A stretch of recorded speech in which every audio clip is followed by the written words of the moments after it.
Persona 3 Portable and Persona 4 Gold are coming to the Nintendo Switch to keep it going, bringing two JRPG classics to a modern platform to ensure they're not lost on the Nintendo Switch. Lost in the generational shift, what's on offer won't surprise anyone, although using P3P and FES still seems odd, and it all works flawlessly with the Nintendo Switch. For convenience alone, it's hard to say no to picking up these two fantastic iterations of the series while traveling. In terms of story, the two games have almost diametrically opposite tones. Persona 3 Pocket Edition is disturbing, melancholic, dark, with a darker outlook on life. Its characters also aren't as fleshed out as later installments in the series, and that's due to a lack of knowledge about the social sim elements that ultimately define so much of the Persona experience. That's why so many people still want a remake of Persona 3 even though the game is outdated. Important characters are limited to following stat ranks, which can be annoying compared to more advanced Persona designs. Once players get a chance to spend time with them, it's easy to see why these characters are so memorable to fans. Unfortunately, that's a lot harder than it should be in the early days. Persona 4 Golden on Switch is the best way to play.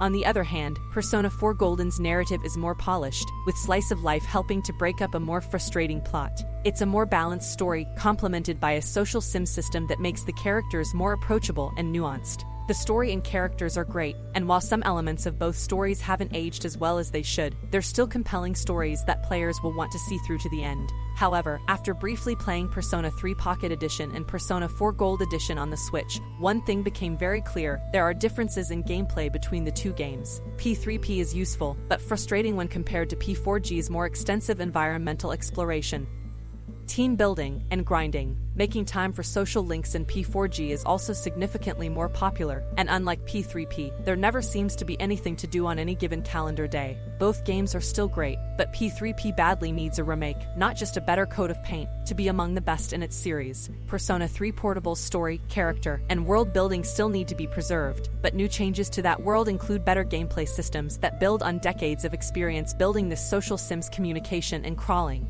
Of course, that doesn't change the fact that P3P on Switch is still worth playing. It's clear how far the series has come, much more so than playing Persona 4 Golden on Switch. In the end, both games are still fantastic additions to any JRPG fan's library, with Persona 4 Gold providing the more refined and immersive experience thus far. While re-releasing the same game on multiple platforms isn't necessarily the most appealing move from a longtime Persona follower, it's nice to see classic games continue to become more accessible to potential newcomers. Keeping this series alive is important, and if the best game comes along, like Persona 3 Portable and Persona 4 Gold on Switch, then that's just an added benefit. Persona 3 Portable and Persona 4 Golden for Nintendo Switch will be released on January 19, 2023. Our rating, 4.5 out of 5. Thanks for watching. Don't forget to like and subscribe and support my channel lesser.